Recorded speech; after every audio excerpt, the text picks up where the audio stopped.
Fala galera, sejam bem-vindos aqui. Titio Argos vai falar um pouquinho para vocês hoje sobre poluição da água. Essa foi minha área de pesquisa tanto no mestrado quanto no doutorado. Adoro esse assunto e é um assunto urgente para a nossa sociedade atual. Você sabe muito bem que a água é fundamental para a vida, não só para a nossa, mas de todos os seres vivos. A gente fica procurando planetas em que é possível ter vida aí fora da Terra, né? E a gente busca o quê? Busca água. E a gente sabe que também a água, apesar de cobrir a maior parte do nosso planeta Terra, a água potável que a gente tem aí para consumir, ela é uma menor parte desse todo e que estamos cada vez mais tornando indisponível devido à poluição, devido à contaminação, tá? Que a gente vai conversar hoje. Então vem comigo, olha, a água, primeiro, ela é alvo de vários tipos de poluentes, inclusive poluentes oriundos do solo, né? Porque no solo você vai ter poluentes que podem escoar para a água ou infiltrar. Você tem três tipos de poluentes. Poluentes físicos, aqueles poluentes que não vão ter uma interação química nem biológica com seres vivos. E o que me vem na cabeça rápido, né, é, por exemplo, o rompimento da barragem de Mariana ou de Brumadinho, em que você tem uma entrada gigantesca de lama nos ambientes aquáticos, soterrando os organismos. E talvez você tenha visto lá os peixes em que a lama ela grudava nas brânquias aqui e impedia que eles respirassem. Tudo isso é um poluente físico. Temos também poluentes químicos, alguns já bastante conhecidos como metais, como alguns agrotóxicos que vão parar no ambiente aquático. E a gente tem alguns poluentes químicos aí que estamos tentando entender como eles impactam o meio ambiente e como que a gente vai conseguir se relacionar com isso. Não sei se você sabe, por exemplo, mas antibióticos que a gente libera na urina quando a gente está tomando, eles vão parar no ambiente aquático. E qual o efeito desse antibiótico sobre a microbiota de um determinado ecossistema? Hormônios. Então, pessoas que tomam hormônio, né, como as meninas que tomam hormônios anticoncepcionais, esse hormônio também é liberado na urina, também vai parar na água, e tem estudos que mostram que hormônios afetam outros seres vivos, inclusive causando alteração sexual de seres vivos que vivem no ambiente aquático. E são poluentes que são emergentes, né, que a gente não tem ainda uma consciência real de qual é o efeito, qual é o impacto possível que eles vão causar. Mas fica atento sobre isso. E por último, temos os poluentes biológicos. Sim, são micro-organismos que estão lá no ambiente aquático e vão causar doença. Não só micro-organismos, mas, por exemplo, também ovos de vermes e assim por diante. Então você já estudou lá, né, aquelas doenças do ciclo fecal oral, que é quando você ingere, né, algum alimento ou água contaminada com fezes. Por quê? Porque nas fezes estariam os cistos, os ovos ou os próprios micro-organismos, bactérias, vírus e assim por diante. Tá? Então, quando você não ingere uma água tratada, você está com risco de ficar doente. Tá bom? Esses três poluentes aí seriam pontos principais que são trabalhados em outros contextos. Hoje, a cereja do bolo para você é a tal da eutrofização. Fica atento, eutrofização, eu significa verdadeiro e trofização vem de trofia, de alimento. Então é alimento para carvalho, é isso mesmo, é muito alimento. Mas alimento para quem? Para a gente vai lá beber água e, sou fortinho? Não, é alimento para as plantas e para os demais organismos que são fotossintetizantes.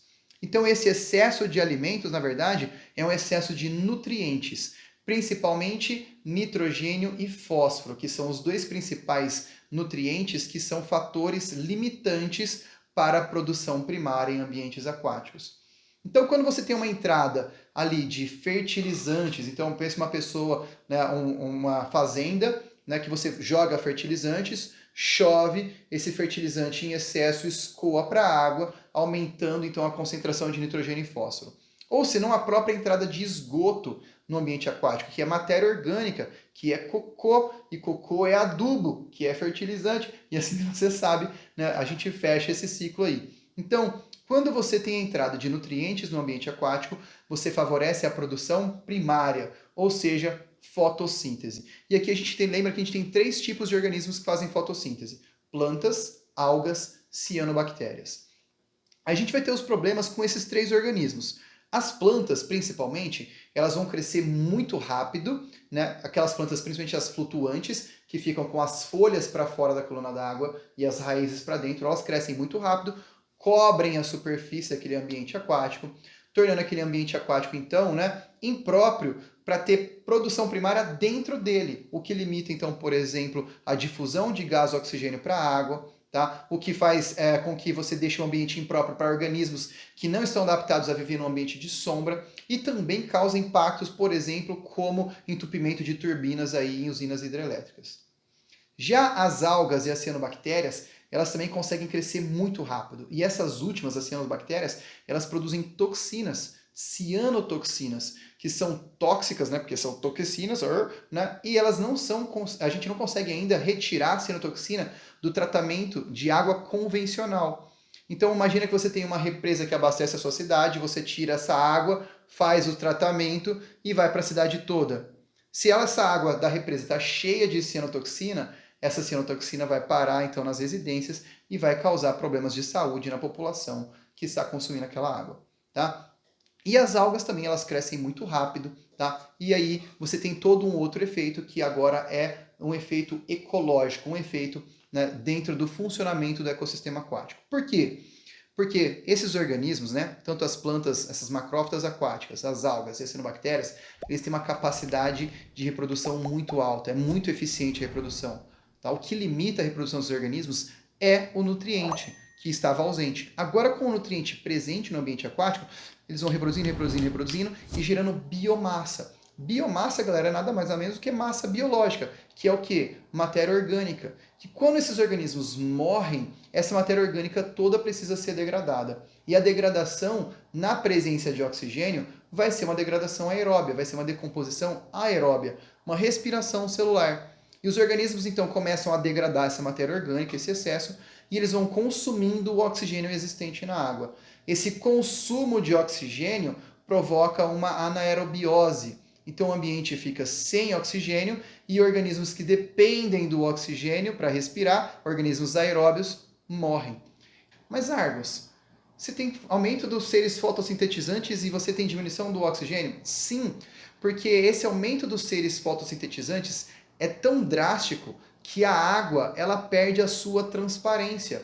A gente chama esses eventos de floração algal ou bloom algal, tá? Porque as algas elas começam a crescer, crescer, crescer e elas começam a ocupar a parte inicial ali da coluna d'água, impedindo que mais luz penetre até nas regiões mais profundas, fazendo com que você tenha fotossíntese apenas na fase inicial.